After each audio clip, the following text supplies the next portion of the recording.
नमस्कार विद्यार्थी मित्रांनो, माझं नाव शरद जाधव. आज बघा, आज आपल्या समोर जे सत्कार मूर्ती आलेली आहे त्यांच्याबद्दल जितके शब्द बोल तितके कम आहे. म्हणजे स्ट्रगल करताना इतक्या स्ट्रगल मधून आज एक अस्तित्व स्वतःचं घडवणं, स्वतःला प्रूफ करणं खूप अवघड राहतं आणि ते पण एक महिलाला. यातून तिने ते सिद्ध करून दाखवलं. तिचं नाव आहे सत्कार मूर्तीचं मयुरी बनसोडे. आज हिने इतकं स्ट्रगल करताना कृषी सेवकाची पोस्ट काढली आणि मेन म्हणजे आज बँकिंगच्या प्रत्येक पोस्टमध्ये ती मेन्समध्ये. तो गोष्ट एक अशी राहते की या स्ट्रगल लाईफमध्ये खूप अडचणी आल्या, अप अँड डाऊन आले.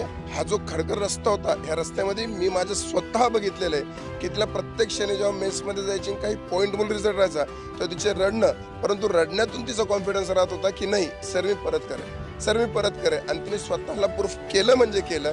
आज मी तर मला नाही तर तिच्या पूर्ण फॅमिली तिच्यावर अभिमान आहे. तर तिचा हा खडकर प्रवास, हा तिचा जो अडचणीचा जो मार्ग होता आणि त्याच्यातून तिने यश संपादन केलं. यामध्ये तिला काय काय अडचण आली हे स्वतः तिच्या आपण तोंडातून ऐकून घेऊ, हे शब्द तिचे आपण बोलू. मयुरी मॅडम, आज आमच्या विद्यार्थ्यांना तुमचं नाव, तुमचं एज्युकेशन पुढे राहणार आणि या प्रवासामध्ये तुमचं काय काय फील झालं ते सर्व सांगा. नमस्कार, मी मयुरी बनसोडे. मी साताऱ्यावरून आली आहे आणि जशी माझी डिग्री झाली ॲग्रिकल्चरमधून तसं मी AFOच एक स्वप्न म्हणून उराशी बाळगून होते आणि त्याच्याच मागे प्रवास चालू केला. पहिल्यांदा प्री निघाली नाही, मग नंतर प्री निघायच्या, मग मेन्समध्ये अडचण यायची, मग नंतर मेन्स निघाली, इंटरव्ह्यूमधून फायनल ह्याला राहायचे. असं करत करत खूप सारे फेल्युअर्स आले. पण ते करत करत मी सोबत जनरल बँकिंगचा पण स्टडी चालू ठेवला. ते करत करत त्याच्यानंतर आता कृषी सेवक ॲड आली. त्याच्यामध्ये मी तिथंपर्यंत पोहोचण्यासाठी सुद्धा खूप सारे अप्स अँड डाऊन्स बघितले आणि त्याच्यातून सर मी खूप, तुम्ही तर सगळं डोळ्यांनी बघितलंय की मी कुठल्या सिच्युएशनमधून तिथून वरती येत होते, परत खाली. म्हणजे कॉन्फिडन्स यायचा जायचा, पण कन्सिस्टन्सी सोडली नाही मी आणि त्याच्यातूनच मी आत्ता कृषी सेवक याच्यावर उभी आहे आणि इथून पुढे सुद्धा मी बाकीच्या एक्झामसाठी सुद्धा प्रिपेअर करेन. म्हणजे तुम्हाला एक सांगतो, एक महिलांसाठी की काही वर्षामध्ये ते गिव्हअप करून टाकतात की होणार नाही, घरचे पण त्यांना सपोर्ट करत नाही, घरचे म्हणता बस झालं. परंतु आज म्हणतो यांच्या फॅमिलीचं सुद्धा धन्यवाद की त्यांनी फॅमिलीचा सपोर्ट आहे एवढा म्हणून आज इथं आहे.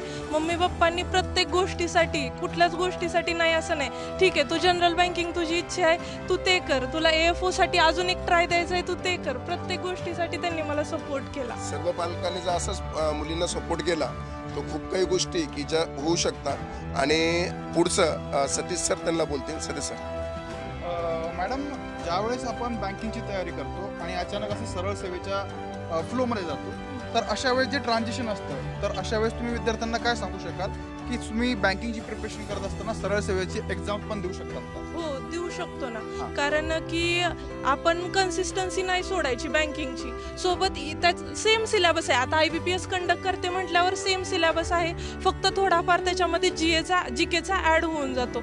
तर तो आपण थोडाफार साईड बाय साईड चालू ठेवला. ॲग्रिकल्चर तर पहिल्यापासून असतेच आपलं AFOला आणि सोबत क्वांट रिझनिंग इंग्लिश सुद्धा आहे. त्यामुळे फक्त एक्स्ट्राचा 1 तासाचा 1.5 तासाचा भाग ॲड करायची फक्त हे असते, बाकी सगळं सेम आहे आणि त्याच्यातून होऊन जातं. या वर्षीचा जसं आपण पॅटर्न बघितला, IBPS AFOची पण एक्झाम तुम्ही दिली, सोबत कृषी सेवकची पण दिली. या दोन्ही पेपर मध्ये एक कोणता पेपर तुम्हाला जास्त अवघड वाटला किंवा कोणता सोपा वाटला किंवा त्याची लेवल कशी होती? सर, तसं बोलायला गेलं तर AFOचा पेपर डायरेक्ट होता, म्हणजे 1 लाइनर होता. पण त्याच्यामध्ये असं होतं की जर समजा काही क्वेश्चन आले तर त्याच्यामध्ये येऊन जातात आणि चुकले तर डायरेक्ट चुकून. कन्सेप्च्युअल पेपर असला तर तोच आपण व्यवस्थित सोडवू शकतो. 1 लाइनर असला तर त्याच्यामध्ये थोडेफार प्रॉब्लेम्स येत जातात. तसंच कृषी सेवकचा पेपर बघितला तर कन्सेप्च्युअल पण होता आणि काही 1 लाइनर पण होत्या. अशा दोन्ही मिळून पेपर पॅटर्न असल्यामुळे त्याच्यामध्ये आपल्याला पुढे जाण्यासाठी किंवा लीड घेण्यासाठी खूप मदत झाली. धन्यवाद मॅडम, तुम्ही विद्यार्थ्यांना बरंचसं काही मार्गदर्शन केलंय, त्याबद्दल मी संकल्प टीम तर्फे तुमचं खूप खूप अभिनंदन करतो आणि धन्यवाद. थँक्यू सगळ्यांना.